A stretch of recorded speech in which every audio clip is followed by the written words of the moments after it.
आप सभी भक्तजनों को राधे राधे। बोलो मोर मुकुटवंशी वाले की जय, राधा रानी की जय। चलिए 12वां अध्याय में प्रवेश करते हैं। नारद जी बोले, उस भुवनेश्वर राजा ने मेरी विधि पूर्वक पूजा करके हंसते हुए कहा, हे ब्राह्मण, आपका कहाँ से आगमन हुआ है? हे प्रभु, आपने कहाँ कुछ देखा है जिसके लिए यहाँ आए हैं? हे मुनीश्वर, मुझे आज्ञा दीजिए। नारद जी बोले, हे दैत्येंद्र, मैं अपनी इच्छा से कैलाश पर्वत पर गया था। वहाँ मैंने पार्वती सहित बैठे हुए शंकर जी को देखा। कैलाश 10,000 योजन चौड़ा है और कल्प वृक्षों का उसमें बड़ा वन है और वह सैकड़ों कामधेनुओं से भरा हुआ चिंतामणियों से प्रकाशमान हो रहा है। उस बड़े आश्चर्य को देखकर मैंने मन में बड़ा वितर्क हुआ कि त्रिलोक में कहीं ऐसी समृद्धि ही नहीं। हे दैत्येंद्र, मैं आपकी भी संपत्ति का स्मरण किया और उसे देखने की इच्छा से यहाँ आपके समीप आया। सब कुछ होते हुए भी स्त्री रत्न से रहित तुम्हारी इस समृद्धि को देखकर मैं सोचता हूँ कि शिवजी के समान त्रिलोकी में कोई समृद्धिशील नहीं। यद्यपि अप्सराएं, नाग कन्याएं आदि तुम्हारे घर में स्थित हैं, फिर भी वे पार्वती के समान। उनके सौंदर्य समुद्र में डूबे हुए ब्रह्मा ने अपना वीर छोड़ दिया था, तब उनके साथ किस स्त्री की उपमा की जाए। तपस्वी शिव जी भी एक समय मछली का रूप धारण करने वाली पार्वती द्वारा अपनी लीला से सौंदर्य रूपी वन में घुमाए गए थे।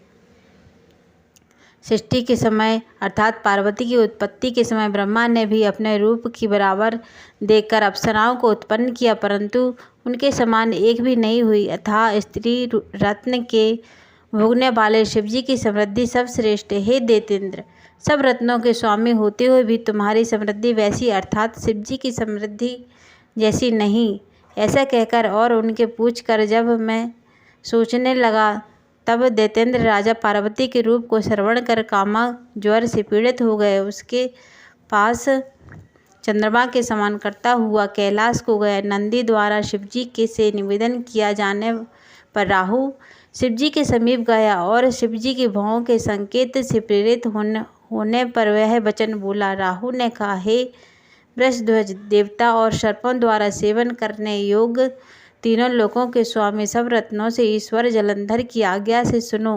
शमशान के वासी तथा हड्डियों से भरा भार उठाने वाले दिगंबर अर्थात नंगे जो तुम हो, ऐसा तुम्हारी हेमवती अर्थात हिमांचल की पुत्री स्त्री नहीं प्राप्त होनी चाहिए थी। मैं रत्नों का स्वामी और स्त्री अर्थात पार्वती स्त्री रत्न को, अतएव यह मेरी ही योग्य है। भीख मांग के खाने वाले तुम्हारे योग्य नहीं। नारद जी बोले, राहु कि यह कहकर कह रहा था, उसी समय शिवजी की भौहों के मध्य से भयानक तीव्र और वज्र के शब्द के समान शब्द वाली एक पुरुष प्रकट हुआ। सिंह के समान उसका मुख था और चलायमान जीव थी तथा ज्वाला सहित नेत्र थे और रूप और ऊपर को उठे हुए केश थे और सूखा शरीर था। ऐसे वह पुरुष दूसरे नरसिंह के समान लक्षित होता था।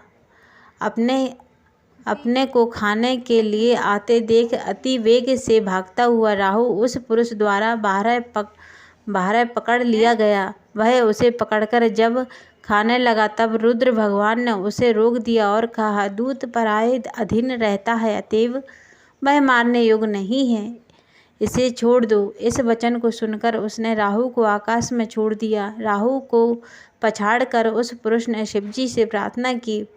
पुरुष बोला, मुझे क्षुधा अत्यंत बाधा दे रही है और सब भांति मैं क्षुधा से दुर्लभ हो रहा हूँ। हे देवेश, मैं क्या खाऊं?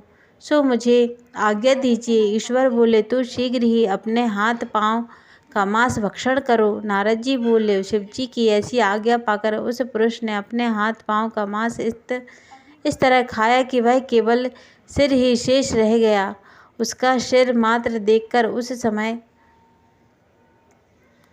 समय अत्यंत प्रसन्न शिवजी विस्मित युक्त हो उस भीमकर्मा पुरुष से बोले, हे कीर्तिमुख, तू सदा मेरे द्वार पर स्थित रहे। नारद जी बोले, तब वे कीर्ति मुख शिवजी के द्वारा उस द्वार पर स्थित रहता है। जो प्रथम कीर्तिमुख का पूजन नहीं करते उनकी पूजा व्यर्थ हो जाती है। उस पुरुष से छूटा हुआ वह वरवर्क स्थान पर जा गिरा। इस कारण वह वरवर्क नाम से पृथ्वी पर प्रसिद्ध हुआ। तदंतर लोक में अपने को फिर उत्पन्न मानता हुआ राहु जलंधर के पास गया और सब वृत्तांत कह सुनाया।